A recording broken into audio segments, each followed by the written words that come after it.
दोस्तों नमस्कार। एक बार फिर से स्वागत है मेरे चैनल हिंदी मंजूषा में। आज आपके सामने मैं हिंदी का बहुत ही महत्वपूर्ण टॉपिक लेके आया हूँ जिसका नाम है वाक्य। अब वाक्य अगर हम देखें हिंदी और अंग्रेजी में तो दोनों का अलग अलग भेद है और अलग अलग तरीके से प्रयोग होता है। वाक्य क्या होता है? अगर हम वाक्य की परिभाषा पर जाते हैं तो अगर हम देखें तो यहाँ पर ये कहता है कि शब्दों के व्यवस्थित समूह को वाक्य कहते हैं। शब्दों का व्यवस्थित समूह क्या होता है? शब्दों का व्यवस्थित समूह को हम ऐसे समझ सकते हैं जैसे कि मान लीजिए अगर हम राम लिख दें तो राम लिख देने से क्या वाक्य बन जाएगा? शायद नहीं बन पाएगा। क्यों नहीं बन पाएगा? क्योंकि उसका एक कारण है। ये तो शब्द है लेकिन एक व्यवस्थित समूह नहीं है। अगर मान लीजिए राम लिख दें, यहाँ पर है लिख दें और यहाँ पर काम लिख दें, क्या ये व्यवस्थित समूह माना जाएगा? ये भी नहीं कहा जा सकता। तो इसका आधार क्या है? तो प्रत्येक भाषा में अपना एक व्याकरण होता है। उस व्याकरण के आधार पर ही शब्दों का चयन किया जाता है और व्यवस्थित किया जाता है। उसी को व्यवस्थित समूह के नाम से हम जानते हैं। शब्दों का व्यवस्थित समूह क्या होता है? जैसे कि पहले हम सबसे पहले किसी भी शब्द में कर्ता लिखते हैं, उसके बाद यहाँ पर क्या आता है? कर्म आता है, उसके बाद क्रिया आता है, अर्थात ये तीसरे नंबर पे आता है। अगर हम इंग्लिश की बात करते हैं तो इंग्लिश में थोड़ा सा इसका विपरीत हो जाता है। विपरीत कैसे हो जाता है? जैसे कि इंग्लिश में अगर आपका होता है तो सबसे पहले कर्ता लिखते हैं, उसके बाद क्रिया लिखते हैं, उसके बाद कर्म लिखते हैं। बस यही अंतर होने के कारण हिंदी और अंग्रेजी में अलग अलग से शब्दों को परिभाषित किया जाता है और वाक्य में अलग अलग प्रयोग किया जाता है। अगर हम वाक्य की परिभाषा की बात करते हैं तो इसे हम कह सकते हैं कि शब्दों के व्यवस्थित समूह को ही वाक्य कहते हैं। अब शब्दों का व्यवस्थित समूह तब होगा जब हम व्याकरण सम्मत किसी भाषा में किसी शब्द को प्रयोग करते हुए आगे बढ़ेंगे। अगर हम इसकी और डिटेल से बात करते हैं तो ये बताता है कि यह भाषा या व्याकरण का सबसे बड़ा अंग होता है। सबसे बड़ा अंग क्या है और सबसे छोटा अंग क्या है? अगर सबसे छोटे अंग की अगर हम बात करते हैं तो सबसे छोटा अंग को हम ध्वनि कहते हैं, लेकिन ध्वनि का एक अपना रूप नहीं होता है, इसलिए हम उसे सबसे छोटा अंग नहीं मान सकते हैं। तो दूसरे आधार पर अगर ध्वनि के आधार पर अगर हम और पढ़ते हैं तो उसको हम वर्ण कह सकते हैं। तो वर्ण को ही हम भाषा का दूसरा सबसे छोटा रूप मान सकते हैं। उसी आधार पर सबसे बड़ा रूप को हम वाक्य कहते हैं। और इसके अलावा भी इसको कुछ और बोल सकते हैं, जैसे कि भाव या भावार्थ के आधार पर भाषा की सबसे बड़ी इकाई है। भाव या भावार्थ कैसे? जैसे वाक्य में अगर हम लेते हैं तो वाक्य को अगर हम कहते हैं कि राम, तो राम कोई वाक्य नहीं है। इस आधार पर राम का केवल नाम आता है। अगर हम भाव या भावार्थ लेते हैं तो अगर हम किसी वाक्य को अगर व्यवस्थित करते हैं तो उसके एक अर्थ निकलेगा और उस अर्थ के आधार पर ही हम भाषा या भावार्थ को हम व्यवस्थित करते हैं। इसलिए इसके आधार पर हम कह सकते हैं ये सबसे बड़ी इकाई मानी जाती है।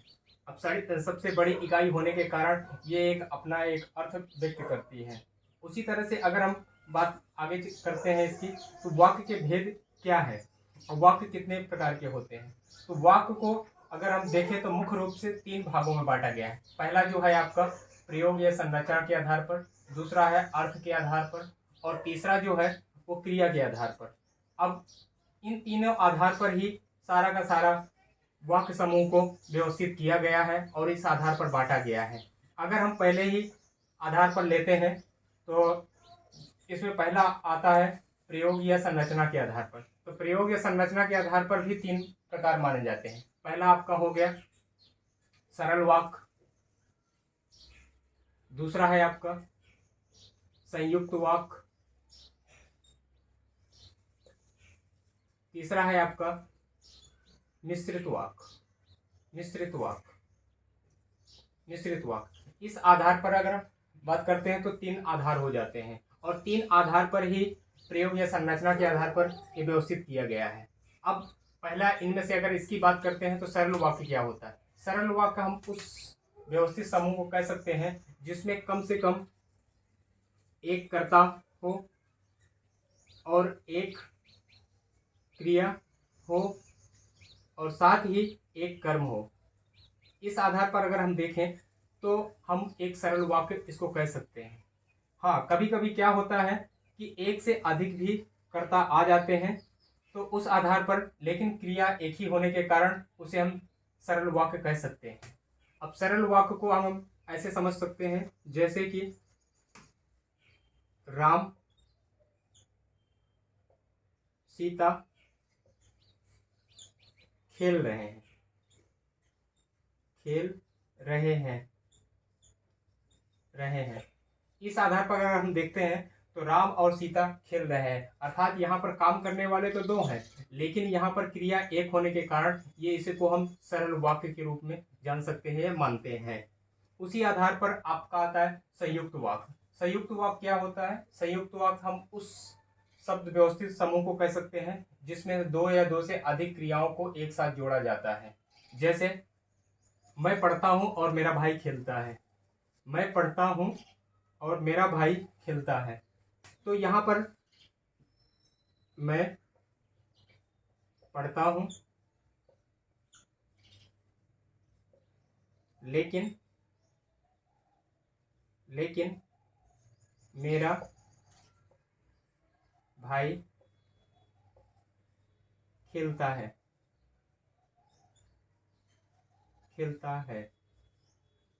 ये हो गया।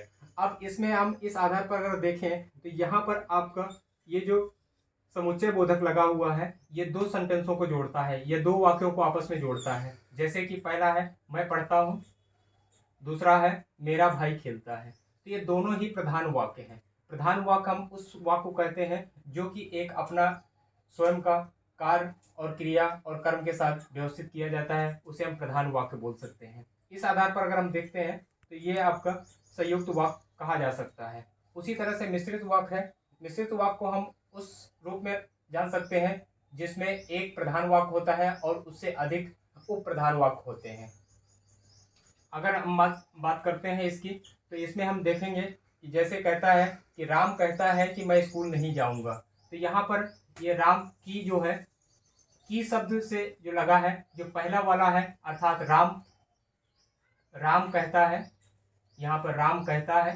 तो राम कहता है तो इसका मतलब ये हो गया कि ये आपका ये प्रधान वाक्य है और उसके बाद कहता है कि मैं स्कूल नहीं जाऊंगा, ये आपका उप प्रधान वाक्य हो गया। इस आधार पर हम देखें तो ये आपका 3 भागों में बटा है और मेरे आने वाले चैनल में मैं आपको फिर से इसका दूसरा भाग लेकर आऊँगा। तब तक आप मेरे चैनल पर बने रहिए, लाइक करिए, सब्सक्राइब करिए। जय हिंद।